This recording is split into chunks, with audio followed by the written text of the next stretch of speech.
السلام علیکم ناظرین، آج کی کہانی ہے حضرت سلیمان علیہ السلام کی طرف سے مخلوقات کی ضیافت۔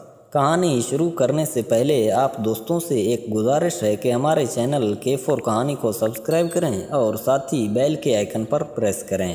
شیخ عبد الرحمن بن سلام المکری نے کتاب العقائد میں نقل کیا ہے کہ حضرت سلیمان علیہ السلام نے جب دیکھا کہ اللہ تعالیٰ نے ان کے لیے دنیا کو وسیع کر دیا اور دنیا اس کے ہاتھ میں ہو گئی تو کہنے لگے، اے میرے پروردگار، اگر تو مجھے اجازت دیں تو میں تیری تمام مخلوقات کو ایک سال کھلاؤں تو بہتر ہوتا۔ تو اللہ تعالیٰ نے ان کے پاس وحی بھیجی کہ تو ہرگز اس پر قدرت نہیں رکھتا۔ پھر حضرت سلیمان علیہ السلام نے درخواست کی کہ یا اللہ ایک ہفتہ، تو جواب ملا کہ تو اس پر بھی قدرت نہیں رکھتا۔ پھر حضرت سلیمان علیہ السلام نے درخواست کی کہ یا اللہ ایک دن، تو اللہ تعالیٰ نے فرمایا تو اس پر بھی قدرت نہیں رکھتا۔ بہرحال اللہ تعالیٰ نے ایک دن کی اجازت دے دی تو حضرت سلیمان علیہ السلام نے تمام جنات اور انسانوں کو حکم دیا کہ وہ تمام کے تمام ان چیزوں کو جو زمین پر حلال ہیں، یعنی گائے، بیل، بکری اور دمبے وغیرہ، ان تمام چیزوں کو جو جنس حیوان میں سے ہیں، یعنی پرندے وغیرہ، جب جن و انس نے ان چیزوں کو جمع کر لیا تو اس کے لیے بڑی بڑی دیگیں تیار کی گئیں۔ پھر ان جانوروں کو ذبح کیا گیا اور ان کو پکایا گیا اور ہوا کو حکم دیا کہ کھانے پر چل تاکہ خراب نہ ہو۔ پھر کھانوں کو جنگل میں پھیلا دیا گیا۔ اس کا طول 1 مہینے کی مسافت کے برابر تھا اور اس کا عرض بھی اتنا ہی تھا۔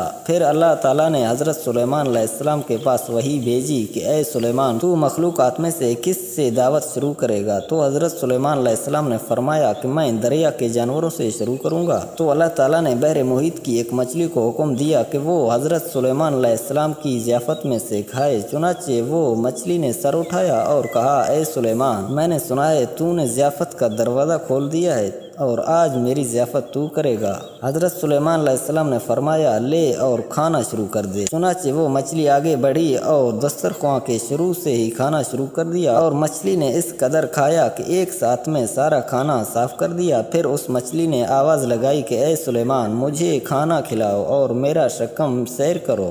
حضرت سلیمان علیہ السلام نے فرمایا، تو سارا کھانا کھا گئی اور اب بھی تیرا پیٹ نہیں بھرا؟ تو مچھلی نے کہا، کیا اسی طرح میزبان کا جواب ہوتا ہے مہمان کے لیے؟ اے سلیمان علیہ السلام، آپ خوب جان لیجئے کہ میرے لیے ہر روز اس طرح جتنا تو نے پکایا دن میں 3 مرتبہ متعین ہے، اور آج میرے کھانے کے روکنے کا سبب تو بنا ہے اور تو نے میرے کھانے میں کمی کر دی ہے۔ اسی وقت حضرت سلیمان علیہ السلام اللہ کے سامنے سجدہ کرتے ہوئے گر پڑے اور کہنے لگے، پاک ہے وہ ذات جو کفالت کرنے والی ہے مخلوق کی روزیوں کے ساتھ، جہاں سے مخلوق جانتی بھی نہیں کہ کہاں سے آتی ہے۔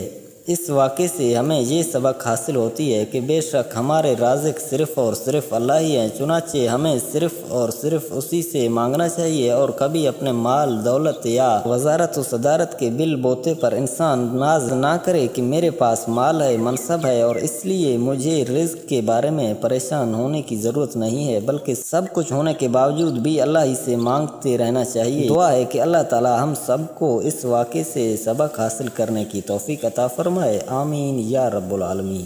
دوستو، یہ تھی آج کی کہانی۔ اگر کہانی پسند آئے تو برائے کرم ہمارے ویڈیو کو لائک اور شیئر کریں۔ ملتے ہیں نیکسٹ ویڈیو میں۔ اللہ حافظ۔